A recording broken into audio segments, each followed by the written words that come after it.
Today, I am going to discuss about the chapter How to Speak So That People Want to Listen by Julian Treasure. ഇത് second semester FIUGP AEC language സ്റ്റുഡൻസിന് prescribe ചെയ്തിട്ടുള്ളതാണ്. This is actually a TED talk. Let's begin. ഇതൊരു TED ടോക്കാണ്. TED stands for Technology, Entertainment, Design. TED talk എന്ന് പറയുന്നത് ശരിക്കും ഒരു short ഡ്യൂറേഷനിലുള്ള ഒരു റെക്കോർഡഡ് പബ്ലിക് സ്പീക്കിംഗ് പ്രസൻറ്റേഷൻ ആണ്. ശരിക്കും അതിൽ എൻ്റർടൈൻമെൻറ്റ് റിലേറ്റഡ് ആകാം, ടെക്നോളജി റിലേറ്റഡ് ആവാം, അതേപോലെ വേരിയസ് ആയിട്ടുള്ള ടോപ്പിക്സിനെ പറ്റിയിട്ട് അതിനെപ്പറ്റി കൂടുതൽ ഗ്രാഹ്യമുള്ള ആൾക്കാർ സംസാരിക്കുന്നതാണ് ഈ ടെഡ് ടോക്ക് എന്ന് പറയുന്നത്. അപ്പോൾ ഈ ടെഡ് ടോക്സിൽ മെയിനായിട്ടും ടെക്നോളജിസ്റ്റുകൾ, റിസർച്ചേഴ്സ്, ബിസിനസ് ലീഡേഴ്സ്, ആർട്ടിസ്റ്റുകൾ, ഡിസൈനേഴ്സ് ഇവരെല്ലാവരും അവരവരുടെ ഏരിയ അത് ഓഡിയൻസുമായിട്ട് ഷെയർ ചെയ്യുന്ന രീതിയിലാണ് ഇതുള്ളത്.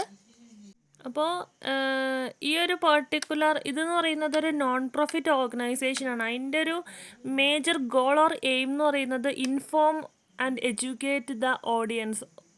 അതാണ് മെയിൻ ഒരു ഗോൾ എന്ന് പറയുന്നത്.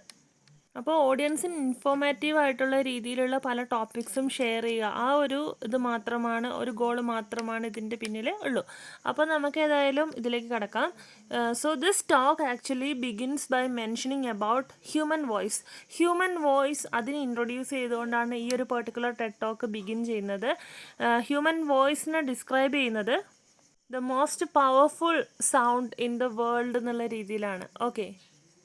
അതായത് വേറൊരു പ്രത്യേകത എന്ന് പറയുന്നത് one can begin a war and also say I love you with the use of this human voice. ഒരു യുദ്ധം തുടങ്ങാനും അല്ലെങ്കിൽ ഒരു യുദ്ധം അവസാനിപ്പിക്കാനും കഴിവുള്ള ഒന്ന് തന്നെയാണ് ഈ ഹ്യൂമൻ വോയിസ് എന്ന് പറയുന്നത്. നമ്മളിപ്പോൾ ഒരു പ്രസൻറ്റേഷൻ ചെയ്യുകയാണെന്ന് വെക്കുക. അപ്പോൾ ഒരു കാഷ്വൽ കോൺവേഴ്സേഷൻ ആണെങ്കിലോ ഒരു ഒഫീഷ്യൽ കോൺവേഴ്സേഷൻ ആണെങ്കിലോ നമ്മൾ സംസാരിക്കുന്ന ഒരു രീതിയുണ്ട് ബാക്കിയുള്ളവരോട്. ആ ഒരു രീതി അതിനനുസരിച്ചിരിക്കും നമ്മളുടെ സംസാരം. നമ്മൾ എന്തിനെ പറ്റിയിട്ടാണോ സംസാരിക്കുന്നത് അത് ബാക്കിയുള്ളവർ കേൾക്കണോ വേണ്ടയോ എന്ന് അവർ തീരുമാനിക്കുന്നത് നമ്മുടെ ഈ സംസാര ശൈലിയെ ആശ്രയിച്ച് ഇരിക്കും. ഹിയർ ജൂലിയൻ ട്രഷർ, ഒരു ഫേമസ് സൗണ്ട് റിസർച്ചറാണ്, പറയുന്നത് ബിഗിൻ ചെയ്യുന്നത് തന്നെ ഹ്യൂമൻ വോയിസിനെ പറ്റി പറഞ്ഞുകൊണ്ടാണ്. It is the most powerful instrument in the world എന്ന് പറഞ്ഞുകൊണ്ടാണ് ഈ ഒരു ടോക്ക് ബിഗിൻ ചെയ്യുന്നത്. പിന്നെ most of the people have the experience that when somebody speak, people usually don't listen to them. പിന്നെ എല്ലാവർക്കും എക്സ്പീരിയൻസ്ഡ് ആയിട്ടുള്ള ഒരു കാര്യമാണ്. നമ്മളിപ്പോൾ ആരോടെങ്കിലും ഒരു കാര്യം സംസാരിക്കുമ്പോൾ നമ്മളെ ശ്രദ്ധിക്കാത്ത ഒരവസ്ഥ എല്ലാവരും അനുഭവിച്ചിട്ടുള്ള ഒരു കാര്യം തന്നെയായിരിക്കും. അപ്പോൾ ഇവിടെ ജൂലിയൻ ട്രഷർ കുറച്ച് സജഷൻസ് ആയിട്ടാണ് വന്നിട്ടുള്ളത്. അതേപോലെ നമുക്ക് എല്ലാവർക്കും ഉള്ള 7 സിൻസ് എന്നൊക്കെയാണ് ഇവിടെ ഇൻട്രൊഡ്യൂസ് ചെയ്യുന്നത്. 7 since of speaking that we should avoid in order to make our voice more powerful. നമ്മൾ അവോയ്ഡ് ചെയ്യേണ്ട കുറച്ച് കാര്യങ്ങൾ അതാണ് ഇനി അങ്ങോട്ടേക്ക് ഇൻട്രൊഡ്യൂസ് ചെയ്യാനായിട്ട് പോകുന്നത്. ആദ്യത്തേത് ഗോസിപ്പാണ്. ഗോസിപ്പ് നമുക്ക് എല്ലാവർക്കും ഫെമിലിയർ ആയിട്ടുള്ളൊരു ടേം തന്നെയാണ്. എന്താണ് gossip? Speaking ill of somebody who is not present. നമ്മുടെ അടുത്ത് ഇല്ലാത്ത ഒരാളെ പറ്റിയിട്ട് അവരെ പറ്റിയിട്ട് അപവാദം പറയുക. It is not a good habit he says. അപ്പോൾ ഗോസിപ്പ് അത് പറയുന്നത് അത്ര നല്ലതൊന്നും അല്ല എന്ന രീതിയിൽ ഇവിടെ സ്പീക്കർ പറയുകയാണ്. നെക്സ്റ്റ് എന്ന് പറയുന്നത് ജഡ്ജിങ് ആണ്. നമ്മൾ മനസ്സിലൊരു വിധി എഴുതുകയാണ് ഓരോരുത്തരെ പറ്റിയിട്ട്. People who are in conversation are very hard to listen to somebody if you know that you are being judged. ഇതിപ്പോൾ ലിസണിങ്ങിൻ്റെ കാര്യത്തിലാണെങ്കിലും സ്പീക്കിങ്ങിൻ്റെ കാര്യത്തിലാണെങ്കിലും ഇപ്പോൾ നമ്മൾക്ക് ഒരാളെ പറ്റിയിട്ട് ഒരു മിഥ്യാധാരണയുണ്ട്. അയാൾ അങ്ങനെയാണ്, അയാൾക്ക് അത്ര അറിവില്ല. അപ്പോൾ അത് വെച്ച് നമ്മൾ അയാൾ പറയുന്ന എത്ര ഇൻഫോർമേറ്റീവ് ആയിട്ടുള്ളൊരു കാര്യമാണെങ്കിലും നമ്മൾ അധികം ശ്രദ്ധിക്കില്ല. അത് നമ്മൾ ജഡ്ജ് ചെയ്ത് കഴിഞ്ഞു.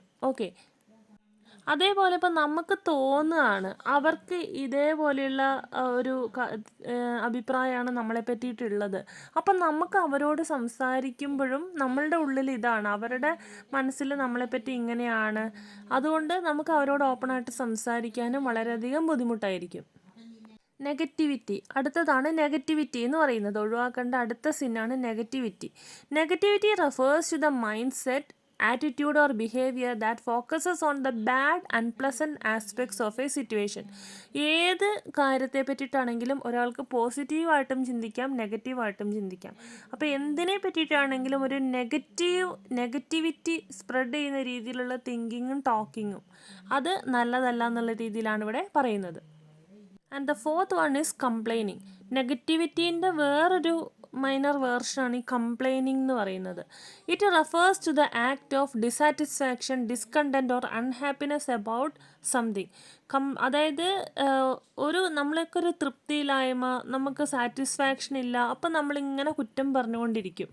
ഓക്കെ, അതാണ് കംപ്ലൈനിങ് എന്ന് പറയുന്നത്. ആൻഡ് ദ ഫിഫ്ത്ത് വൺ എന്ന് പറയുന്നത് എക്സ്ക്യൂസസ് എന്ന് പറയുന്നത് പൊതുവേ ടീച്ചിങ് ഫീൽഡിലൊക്കെ ടീച്ചേഴ്സിനൊന്നും ഇഷ്ടമില്ലാത്തൊരു കാര്യമാണ് അല്ലേ. എന്തെങ്കിലും ഒരു വർക്ക് പറയുവാണെങ്കിൽ കുട്ടികൾ പല എക്സ്ക്യൂസസ് പറയും. Okay, excuses are the reasons or the explanations given to justify or explain something or often to avoid taking responsibilities or consequences. ഇപ്പോൾ കുട്ടികളുടെ കാര്യത്തിൽ അങ്ങനെ, അല്ലാണ്ട് നമ്മളുടെ ഒരു സോഷ്യൽ ലൈഫിലും പല പല റെസ്പോൺസിബിലിറ്റീസൊക്കെ നമ്മളുടെ ലൈഫിൽ വന്നേക്കാം. അപ്പോൾ അതിൽ നിന്നൊക്കെ ഒഴിഞ്ഞു മാറാൻ വേണ്ടിയിട്ട് നമ്മൾ പല കാരണങ്ങൾ പറയും, ഉള്ളതായിരിക്കാം ഇല്ലാത്തതായിരിക്കാം. അപ്പോൾ അതാണ് എക്സ്ക്യൂസസ് എന്ന് പറയുന്നത്. And the sixth one is lying എന്ന് പറയുന്നത് എന്താണ്? Refers to the act of intentionally conveying false information. Okay, നുണ പറയുക.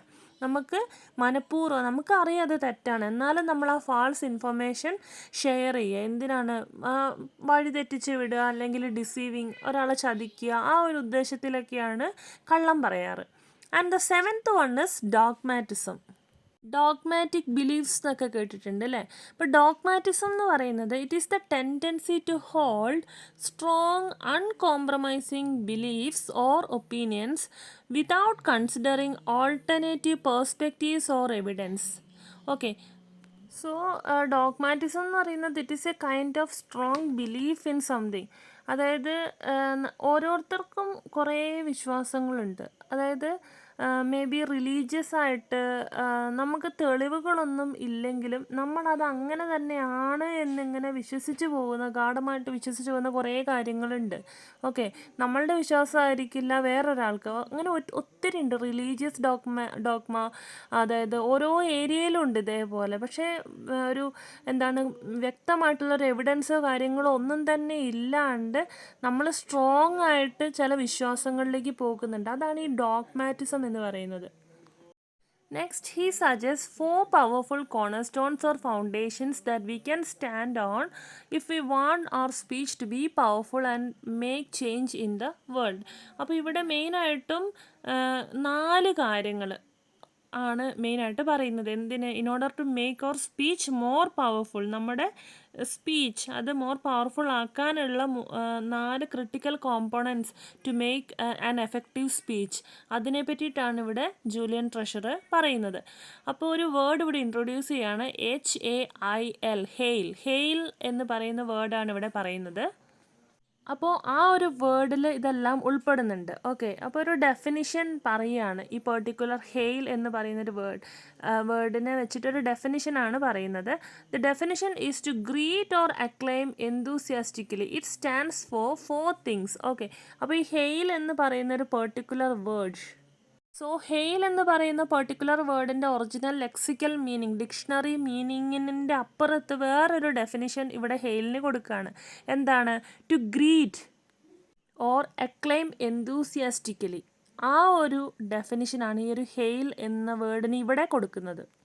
ഹൗ ടു അഡ്രസ് അതേഴ്സ്, ആ ഒരു മീനിങ് ഒക്കെ വരുന്ന ഒരു ഡെഫിനിഷനാണ് ഇവിടെ ഹെയിലിന് കൊടുക്കുന്നത്. ഓക്കെ, അപ്പോൾ ഈ ഒരു ഹെയിൽ എന്ന് പറയുന്ന ഒരു വേർഡ് HAIL, അപ്പോൾ ഓരോ ലെറ്റേഴ്സിനും ഓരോ വേർഡ്സ് ഇവിടെ ഉണ്ട്. അത് ഏതൊക്കെയാണെന്ന് നോക്കാം. H സ്റ്റാൻഡ്സ് ഫോർ ഓണസ്റ്റി, അതായത് being true in what you say, സത്യസന്ധമായിരിക്കുക എന്നത്. ഇപ്പോൾ ഫോർ എക്സാമ്പിൾ, ഇപ്പോൾ ഒരു CEO അവരുടെ ആൾക്കാരുടെ മുമ്പിൽ സംസാരിക്കുകയാണ്.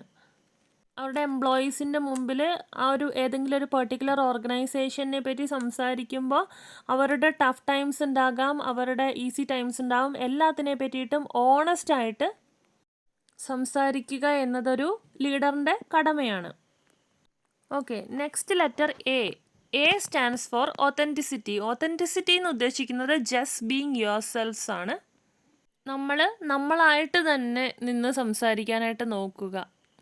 നമ്മളാണെങ്കിലും ഇപ്പോൾ ഒരു സ്പീച്ച് കേൾക്കുമ്പോൾ നമുക്കൊരു അറ്റാച്ച്മെൻറ്റ് തോന്നുന്നത്, അതായത് റിയലായിട്ട് ഒരഭിനയവും കൂടാതെ അവരുടെ ഉള്ളിൽ നിന്ന് സംസാരിക്കുന്ന രീതിയിലൊരു ടോക്ക് കേൾക്കുമ്പോൾ നമ്മൾ കൂടുതൽ ശ്രദ്ധിച്ചു പോകും.